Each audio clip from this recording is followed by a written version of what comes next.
Vamos a corregir el primer problema de la hoja de reacciones de oxidación-reducción estequiometría, que dice: el ácido sulfúrico reacciona con el bromuro de potasio para dar dióxido de azufre, bromo molecular, sulfato de potasio y agua. Apartado A: ajusta las semireacciones de oxidación-reducción por el método del ion-electrón y ajusta la reacción molecular. El apartado B nos pregunta cuántos mililitros de bromo líquido se producirán al hacer reaccionar 20 gramos de bromuro de potasio con ácido sulfúrico en exceso. En todos estos ejercicios hay un primer apartado de ajuste, igual que hemos aprendido a hacer hasta ahora, y después un apartado B o C, bueno, puede haber varios, con cálculos de estequiometría sobre reacciones químicas que se harían igual a lo que hemos aprendido con cálculos de masa, de volumen, etcétera, etcétera. Por lo tanto, empezamos con el apartado A, que sería un ajuste de redos. Para ello, escribimos los números de oxidación-reducción de todos los elementos que intervienen en la reacción. Estos serían los números de oxidación-reducción, ¿vale? El oxígeno -2, el hidrógeno +1, por lo tanto el número de oxidación del azufre sería +6. El del bromo es -1 y el del potasio +1. El del oxígeno es -2, hay 2 átomos, -2 por 2, -4, para el azufre +4.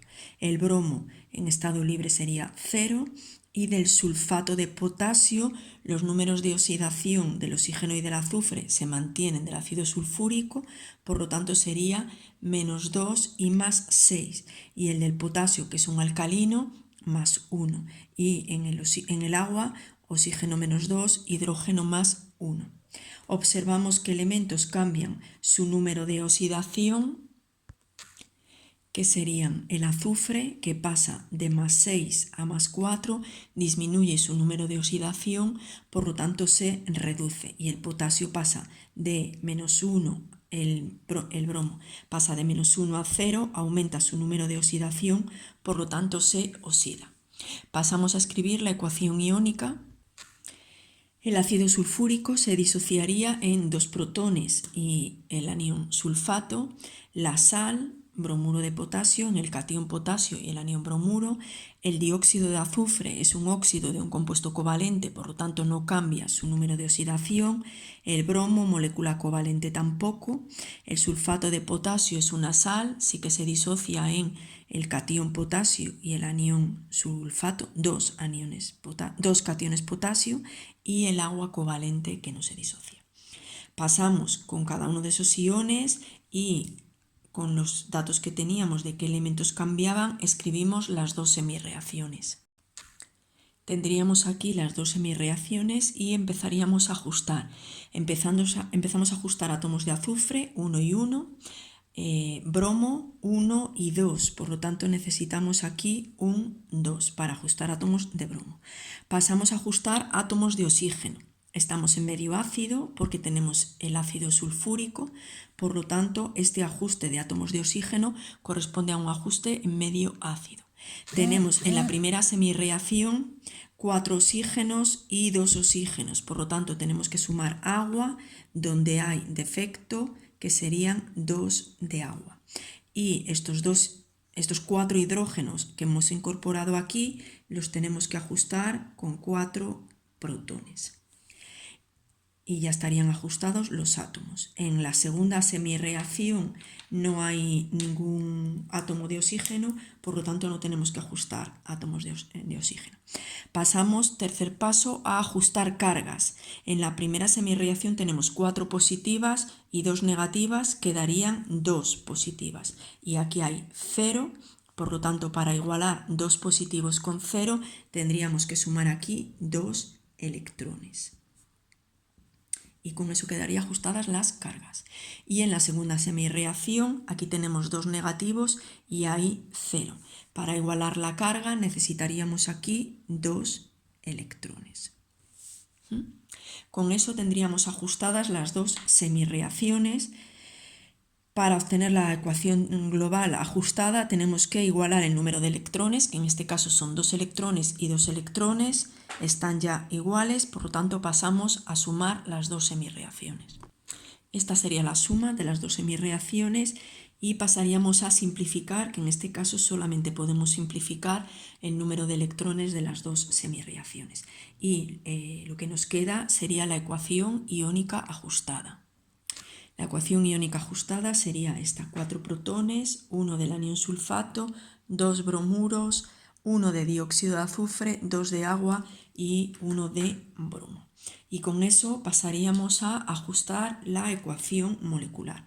Y la ecuación molecular ajustada, aquí tenemos 4 protones y aquí tenemos el ácido sulfúrico, por lo tanto le correspondería un 2 delante. El anión sulfato que tenemos aquí corresponde a la misma especie y en ese caso nos indica 1. Como ya hemos visto en varias ocasiones, esos dos iones corresponden a la misma especie molecular y cogemos el número más alto. Por lo tanto nos correspondería un 2, 2 por 2, 4, que es el número del ion más alto. Veremos después qué pasa con los azufres en el segundo miembro. 2 del anión bromuro nos correspondería un 2 delante en el bromuro de potasio, que es la especie que lleva el anión bromuro. 1 de dióxido de azufre, 1 de dióxido de azufre, 2 aguas, nos correspondería ese 2 delante, 1 de bromo, y esta molécula no queda ajustada por el ajuste de oxidación-reducción, por lo tanto tenemos que revisarla ahora. Si revisamos todo, tenemos aquí 4 hidrógenos, 2 azufres, que tenemos uno aquí y uno aquí, ¿vale? La especie que se oxidaba, que se reducía mejor, era el dióxido de azufre, ¿vale? Que era el que aparecía ajustado aquí, 1, 1. Pero aquí tenemos el anión sulfato, que corresponde al otro átomo que no cambiaba, que ni se oxidaba ni se reducía. 4 por 2, 8 hidrógenos, 4 y 2, 6 y 2, 8. 2 de potasio y 2 bromos, 2 bromos. Por lo tanto, esa molécula le corresponde un 1 para que queden ajustados potasios, azufres y oxígenos. Pasaríamos con este ajuste al apartado B. En el apartado B nos dice que cuántos mililitros, el volumen de bromo, que es líquido, se producen al reaccionar 20 gramos de bromuro de potasio, y nos da como dato la densidad de esta sustancia que es líquida para relacionar la masa con el volumen. Luego partimos de el bromuro de potasio, de una masa, y tenemos que calcular el volumen.